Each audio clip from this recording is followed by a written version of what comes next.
have between 5 and 10 seconds before the gate drops. There it goes.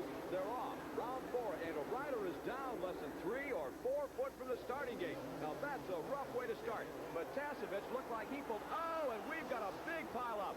Damon Bradshaw from 15 foot in the air gets off his motorcycle. It looks like he's all right. He's getting up rather slowly, but it looks like he's all right, maybe having the wind knocked out of him.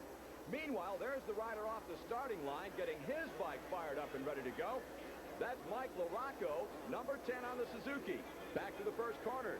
Keith McCarty helping Bradshaw off, and there's the other rider that was involved, Kerry Mulligan. Looks like they're all okay. Meanwhile, Rick Johnson, the Magic Man, had taken the number 1 position, but he has trouble. Here comes Matasevich. Great move to the outside by Matasevich. He'll take the lead, drop Johnson to second, and Jean-Michel Bale is moving up to challenge Johnson. Oh, we've got a barn burner. We're still in the opening lap of the Seattle Kingdom. Let's go back and take a look at that first corner incident that Bradshaw was involved in. Big launch by Damon Bradshaw. Contact in the air. He gets offline, comes right on top of Mulligan. Those guys are lucky they didn't get hurt. I think the question is whether Bradshaw may have re-injured that ankle. Well, let's hope not. It looked like Bradshaw tangled with his teammate, Doug Dubach, in the air. We'll have to get the report on that one a little bit later. Meanwhile, Jeff Matasevich, as he has a couple of times in this series, has taken control. Behind him, Rick Johnson, the Magic Man. But here comes another rookie, Larry Ward. This is his hometown. He's past Bale. He's up to the number 3 position, and he is on the gas. Matasevich and Ward had a little tangle in the heat race, you'll remember. Matasevich leading. He's been a front runner all year in this series, but he has not yet developed the consistency that he needs to win races. Speaking of consistency, if you're Rick Johnson, you have to wonder what's going on. Johnson, the king of the sport just 1 year ago, has had his problems. Meanwhile, Matasevich with no problems. Clear track ahead. He needs to put as much distance now between himself and the rest of the pack as he possibly can. Rick Johnson is busy. He's trying to hold off the charge of Larry Ward and Jean-Michel Bale. So Matasevich could run away at this point. Glimpse of the 5th place man, number 6 is Ronnie Tishner as they freight train down that set of whoop-de-doos. The man they're trying to catch is Matasevich. He's second ranked in the series standings as he clears the start-finish jump with the king of the sport, Ricky Johnson, on his heels, and the hometown favorite, Larry Ward, closing up. Now, leading the standings was Jeff Stanton, the defending Supercross champ, but Stanton is back in the pack. He's not a factor. And there, Ward makes the pass on Rick Johnson. Larry Ward has taken over the number 2 position. Ward is going berserk in front of the hometown crowd. 38,000 people going crazy, too. This young man is their hero. He has moved to South Carolina. His stepfather working for one of the motocross tracks there in that part of the country. But they very much consider this young man their hometown hero, and he wants to win this race. Comes from nearby Snohomish. If you can say that with a mouthful of beans, you've got yourself a talented tongue. Out in front is Matasevich. Larry Ward running second. There goes Jean-Michel Bale.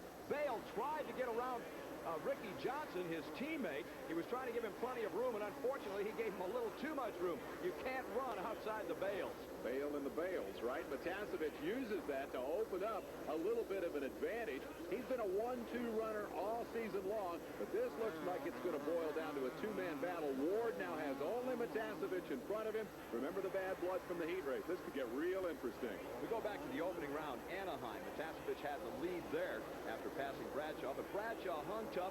Matasevich appeared to tire. As a matter of fact, when the race was over, he said just that. My arms pumped up. I wasn't able to hold on. Bradshaw made the pass and went on to win.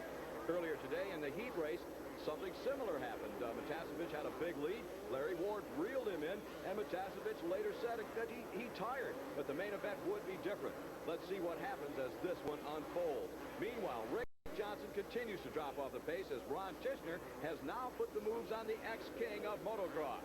Since he broke his wrist a year ago, Rick Johnson has never regained the form that made him the king of this sport. He's surrendered the spotlight to the likes of this youngster, Jeff Matasevich, being pursued by Larry Ward. Here is Tishner up to 3rd now.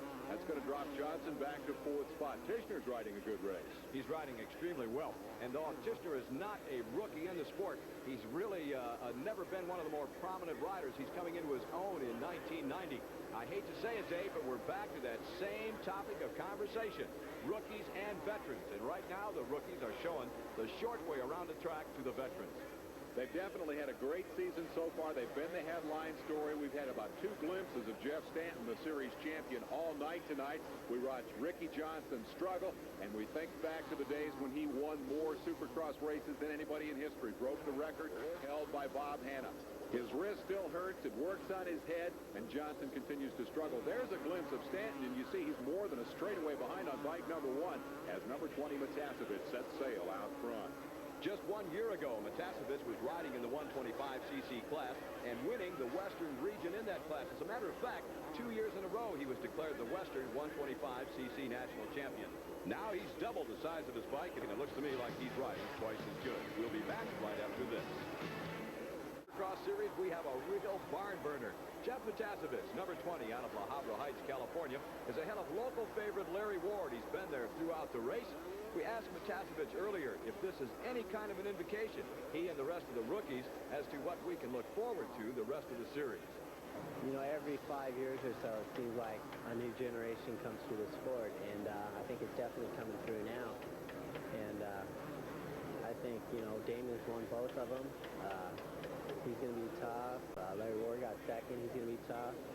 There's about 3 or 4 or 5 of us that can win the race, the younger guys. As you pointed out 1 week ago, Dave, the sport of Supercross has been elevated, and the rookies did the elevating. Jeff Matasevich out in front leading Larry Ward. They are putting on a heck of a show for the fans here in Washington. Well, the Washington folks all pulling for Ward, and he is definitely riding the wave of momentum here. He's got Matasevich clearly in his sight. His lines are a little better than Matasevich's right now, and he's closing in on him. This is going to be a side-by-side battle within a lap or 2. Ironic. Chicken is what they call Jeff Matasevich, and again, I'll never figure that one out.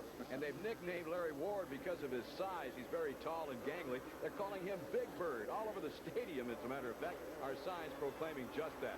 Jeff Matasevich can feel the thunder from Larry Ward. He looks back occasionally and can see Ward coming. That's not a good sign. Ward has lost a little ground now in that last lap. He got out of shape a couple of times. Doesn't have the traction Matasevich has. Matasevich's key right now is not to worry about Ward, ride his own race. When he was racing with Bradshaw in the first 2 events of the series, his mind was possessed by Bradshaw. He was thinking about who was behind him. If he'd been in a stock car, they would have said he was mirror driving. Now he needs to forget Larry Ward, go out and win this race on his own. Well, one reason Ward is getting out of shape is because Matasevich is in the best lines. Ward is not following. And here we go back to the veterans at this point would watch. They would pick the lines out and look for a pace to pass. But Ward is going all over the racetrack. He's trying to force that move, and he's going to get out of shape because he's riding places that he has not ridden in all night long, looking for that place to pass.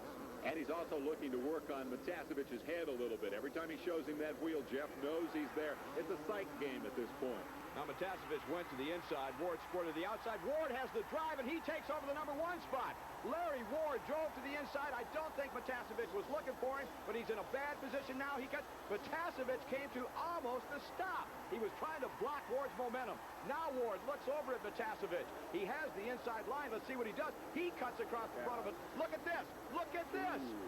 That's a cheap shot, Larry. We talked about the block pass where you try to get the guy's line away from him. Matasevich just stopped there and tried to hit him. Wow. Ward's not going to like that. They come down through that set of whoop-de-doo side by side. Now Ward and Matasevich looking at each other. I don't know if they're trying to knock each other off, if they're trying to win races. Look at it. Matasevich off the top of that big jump looks ahead at Ward, and Ward is looking backward. They both should be concentrating on the track, but they're worrying about each other. Let's go back and take another look at that incident. As you notice here, when Matasevich comes off the berm and cuts back to the inside, right there, he jumped on the brake, and he did that intentionally to try to hit Larry Ward. Had he kept his momentum up, he would have repassed Ward. Instead, he bumped him and then went on. That was a cheap shot, Larry. Well, in all fairness, Dave, I'd like to go back and take a look at that heat race. Let's set up the pass from the heat race and see what happened there, because Ward was messing with Matasevich back in that heat. Now, here's the heat race. Here they come into that corner, and you'll see Ward put that block pass on him, and, well, it was nothing like what Matasevich did to Ward. I'd have to agree with that. Well, it's a fine line between a legal, legitimate block pass, Larry, and the kind of incident that we saw here. But I think, in my opinion, Matasevich stepped across the line. I won't say Ward is completely blameless in this episode. They've certainly, as you said, been worrying more about each other than about winning the race. We'll be right back.